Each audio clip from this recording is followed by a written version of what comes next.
మండలం కమ్మపాలెం గ్రామంలో భూ వివాదం కారణంగా వెలుగండ్ల రమేష్ అనే వ్యక్తి మృతి చెందగా ఆయన కుటుంబ సభ్యులు తీవ్ర ఆవేదన వ్యక్తం చేశారు. చెల్లి బొబ్బ రజిత అక్రమంగా ఆస్తి రిజిస్ట్రేషన్ చేయించుకొని తమను రోడ్డున పడేసిందని, అన్న చావుకు కారణమైందని ఆరోపించారు. గ్రామస్తులు కుటుంబ సభ్యులతో కలిసి మీడియా సమావేశాన్ని నిర్వహించారు. వెలిగండ్ల రాఘయ్య కుమారుడు రమేష్, కుమార్తె రజిత, ఇద్దరు సంతానం. రజితను విజయవాడకు చెందిన బంధువులకిచ్చి వివాహం చేయగా 2013లో భర్తతో విడిపోయి తిరిగి కమ్మపాలెంలో తల్లిదండ్రుల వద్దకు చేరింది. అప్పటికే అన్న రమేష్ పొలానికి అడ్వాన్స్ అగ్రిమెంట్ చేసుకున్న ఆమె డబ్బులు ఇస్తానని చెప్పి తాత్సారం చేసిందని తెలిపారు. రజిత మీడియా ముందుకు వచ్చి తనకు అన్యాయం జరిగినట్లు కల్లబొల్లి మాటలు చెబుతుందని, వాస్తవాలు దాచిపెట్టి ప్రజలను తప్పుదోవ పట్టిస్తుందని గ్రామస్తులు ఆరోపించారు. నిజ నిర్ధారణ చేసి వెలుగొండ రమేష్ కుటుంబానికి న్యాయం చేయాలని పోలీసు, రెవెన్యూ అధికారులను కోరారు. అందరికీ నమస్కారం. నా పేరు బోసు ప్రసాద్. ఈ కమ్మపాలెం గ్రామంలో 65 కుటుంబాలు ఉన్నాయి. వాటిలో 50 కుటుంబాలు నాయుడు గారు ఉన్నారు, 15 కుటుంబాలు యాదవాసి మేమున్నాము. ఇక్కడికి వచ్చి ఎవరైనా సరే, ఏ అధికారి అయినా వచ్చి ఈ గ్రామంలో ఇంటింటి తిరిగి ఎంక్వైరీ చేసుకోండి. ఆ అమ్మాయి తట్టు న్యాయం ఉందంటే ఆ అమ్మాయికే చేయండి. ఈ గ్రామం మొత్తం ఈడ తట్టు ఉంది. ఎందువల్ల ఉందంటే ఆ అమ్మాయి చేసింది అక్రమం, మాకు తెలుసు అది. ఎందువల్లంటే మా ఇంటి పక్కన చేను పక్కన ఉన్నది కాబట్టి.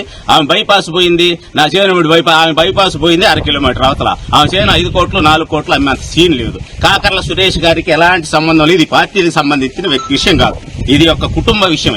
ఈ కుటుంబ విషయం 5 ఏళ్ల నుంచి జరుగుతుంది. 1 ఏళ్ళు కదా 2 ఏళ్ళు కాదు, 5 ఏళ్ల నుంచి ఈ కుటుంబంలో కలపాలు, ఈ ఆస్తి తగాదాలు జరుగుతాయి. వాళ్ళ అన్న చదువుకోనందువల్ల ఆ అమ్మాయి తెలివితేటంతో వాళ్ళ అమ్మను ఆకట్టుకొని వాళ్ళ నాయన్ని చంపేసి ఈ విధంగా అధికారులు కాడిపోయి అన్ని డాక్యుమెంట్లు తయారు చేసింది. దీంట్లో రాజకీయ ప్రమేయం ఎలాంటిది లేదు. అధికారులు కూడా అన్ని వచ్చారు, ఎంక్వైరీ చేసుకున్నారు, అందరూ చూసుకున్నారు, పోయారు. ఈ తట్టు న్యాయం వీళ్ళ తట్టుంది. వాళ్ళ నాయన మానసికంగా 40 ఏళ్ళోడు, మాకంటే చిన్నవాడు, 40 ఏళ్ళోడు మానసికంగా వాళ్ళ చెల్లి దెబ్బకి నలిగి చనిపోయాడు. వాళ్ళ పరిస్థితి ఏంది?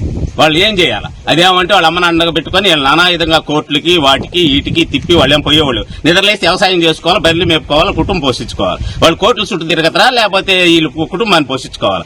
ఎలా చేయాలి? ఏ అధికారి అయినా రండి. ఇది మనం చెప్పేది చంద్రబాబు నాయుడుకి కానీ లోకేష్ గారికి కానీ ఏడకేం అన్యాయం జరగల. వచ్చి కాకపోతే ఊళ్ళో అధికారులను ఎంక్వైరీ చేసుకోమండి. ఏ అధికారిని ఎంక్వైరీ చేసుకో. ఆ అమ్మాయితో నలుగురున్నా సరే మేము వాళ్ళకి అమ్మాయికి వదిలేస్తాం.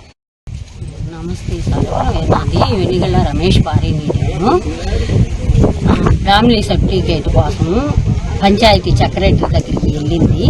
మరి ఆ అమ్మాయికి ఏం సంబంధము? మా అమ్మాయికి ఏం సంబంధం సార్? మాకు న్యాయం జరిగేటట్టు చూడండి. ఇలా ఉన్న ఆస్తులన్నీ రాపించుకొని, ఇల్లు కూడా రాపించుకొని తీసుకెళ్లిపోయి ఆడ పెట్టుకొని నీ అంతు తేలస్తాను అని అనింది. సంక్రాంతికి వచ్చిన రోజు తీసుకొని పోయిన తర్వాత 4-5 నెలలకే రాపించుకొని వాళ్ళ అమ్మని తీసుకుపోయి అక్కడ పెట్టుకున్నది. ఇప్పుడు నాకు అదే కావాలి, నన్ను ఇంట్లోకి రానిలేదు, చేయనీయలేదు అని మాట్లాడుతుంది. ప్రతి దిక్కడ ఆఫీసుల చుట్టూ నా భర్తని ప్రతి చెక్కలా తిప్పుతానే ఉంది. ఇదేందిరా నాయన, నాకు ఏం తెలియకపోయినా ప్రతి దిక్కలకి పిలవనంపిస్తా ఉంది. ఇట్లా నా భర్త సర్టిఫికేట్ కోసము, దానికోసము పంచాయతీ సెక్రటరీ దగ్గరికి వెళ్ళింది. మరి ఆమెకేమి సంబంధము అని నేను కోరుకుంటున్నాను. కాకర్ల సురేష్కి ఎలాంటి సంబంధము లేదు.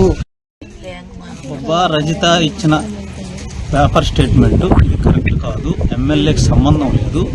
ఈ గ్రామంలో వెలిగళ్ల రమేష్ చనిపోయాడు. ఆ రమేష్ రజిత, ఆ రమేష్కే అన్యాయం జరిగింది కానీ రజితకి ఎలాంటి అన్యాయం జరగలేదు. ఈ గ్రామంలో ఎమ్మెల్యేకి ఎటువంటి సంబంధం లేదు. అది జరిగి 5 సంవత్సరాలైంది. 5 సంవత్సరాలప్పుడు కూడా నేను కూడా మాట్లాడాను ఆ అమ్మాయితో.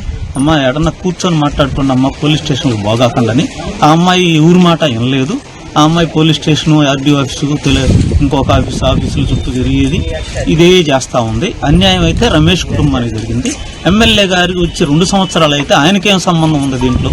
ఇది వాళ్ళు కోర్టుకు తీసుకొని ఉంది. ఆ అమ్మాయి ఎస్పీల దగ్గరికి వెళ్తుంది, డిఎస్పీల దగ్గరికి వెళ్తుంది. ఎమ్మెల్యే గారు ఏం చెప్తారు? ఎస్పీకి కూడా చెప్తారా ఇది వద్దని? ఎమ్మెల్యే గారు న్యాయం చేయమని చెప్తారు, అంతేగాని ఇవన్నీ చెప్పరు కదా. ఇది అన్యాయం. అందరికీ నా నమస్కారం.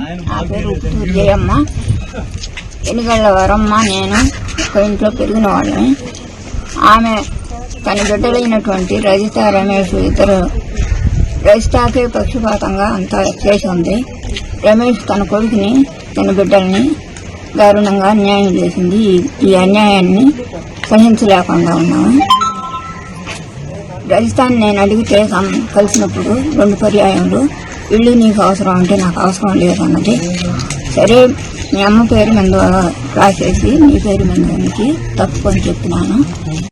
నా పేరు వెనగల్ల విష్ణుప్రియ, మా నాన్నగారు వెనగల్ల రమేష్.